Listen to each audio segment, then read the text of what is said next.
بسم اللہ الرحمن الرحیم۔ سورہ کوثر کو پڑھنے کے فائدے۔ سورہ کوثر قرآن کی 108ویں سورہ ہے۔ یہ قرآن کے 30ویں پارے میں موجود ہے۔ یہ قرآن کی سب سے چھوٹی سورہ ہے۔ کچھ لوگ اسے مکی سورہ کہتے ہیں اور کچھ لوگ اسے مدنی سورہ کہتے ہیں۔ یہ سورہ ہے بہت چھوٹی لیکن اس کے پڑھنے کے بے شمار فائدے ہیں۔ سورہ کوثر کب نازل ہوئی تھی؟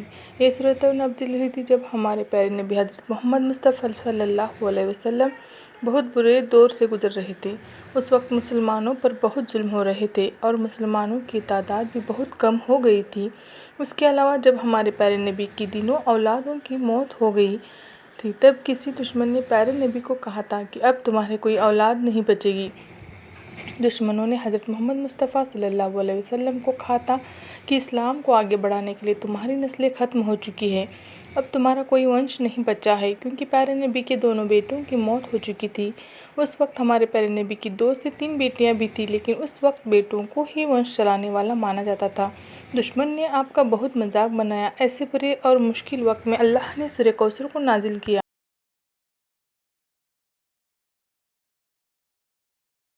سورہ کوثر میں کن باتوں کا ذکر ہے؟ سب سے پہلے جو سب سے ضروری بات اس میں بتائی گئی ہے کہ جب کسی کو اپنی زندگی سے کھو دیتے ہیں تب اللہ اسے کسی اور چیز میں بدل دیتا ہے۔ اس کے علاوہ سورہ کوثر میں 3 بہت ضروری آیتیں شامل ہیں جن میں 3 باتیں بتائی گئی ہیں جو اس پرکار ہے۔ پہلی آیت میں یہ بتایا گیا ہے کہ جنت میں کوثر نام کی ایک ندی ہے جو جنتی لوگوں کے لیے بنائی گئی ہے، جس کے کنارے سونے کے ہوں گے اور یہ ندی موتی کے اوپر بہے گی، جس کا پانی دودھ سے بھی زیادہ سفید ہوگا اور شہد سے بھی زیادہ میٹھا ہوگا۔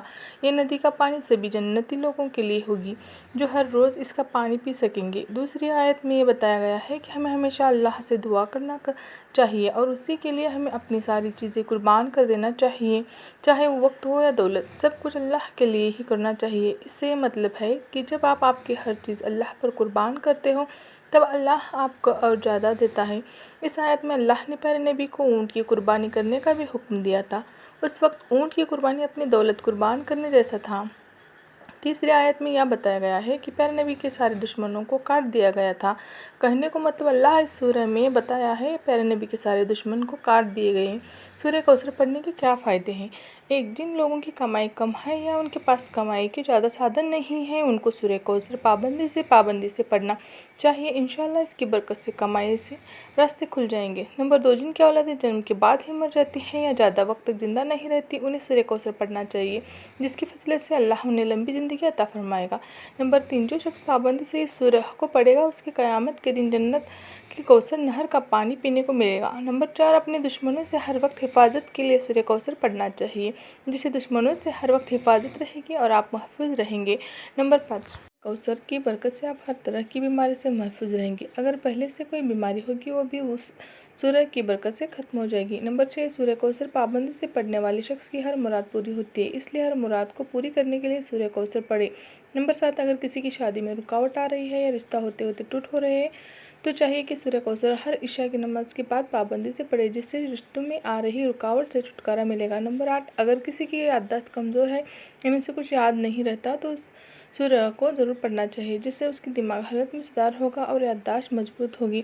نمبر 9، سورہ کوثر غریبی کم کرنے اور اپنے مال کی حفاظت کے لیے پڑھتے رہنا چاہیے۔ نمبر 10، اگر کسی کا بیوپار یا بزنس بہت اچھا چل رہا ہے اور وہ چاہتا ہے کہ یہ بیوپار ایسا ہی چلتا رہے تو اسے پابندی سے سورہ کوثر ہر دن پڑھنا چاہیے، جس کی فضیلت سے بزنس میں بہت منافع ہوگا۔ نمبر 11، اس کے علاوہ بھی اس سورہ کو پڑھنے کے بے شمار فائدے ہیں۔ ہمیں چاہیے کہ ہم قرآن کی ہر سورہ کو پابندی سے پڑھیں اور اس میں بتائے گئے راستوں پر عمل کرنے کی کوشش کریں تاکہ ہم اللہ کے عذاب سے بچ سکیں اور ایک بہتر زندگی گزار سکیں۔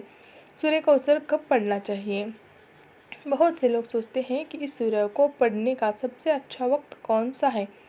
بہت سے لوگ ایسا کہتے ہیں کہ اس سورہ کو اتنی مرتبہ پڑھنے سے ایسا ہوگا، یعنی کوئی 33 مرتبہ پڑھے گا تو ایسا ہوگا، کوئی 21 مرتبہ پڑھے گا تو ویسا ہوگا۔ ایسا کرنے یا کہنے سے فرق نہیں پڑتا، فرق یہ پڑتا ہے کہ آپ سورہ کوثر کو کتنی محبت سے پڑھ رہے ہیں، کتنا دل لگا کر پڑھ رہے ہیں، کتنا خوشی سے پڑھ رہے ہیں۔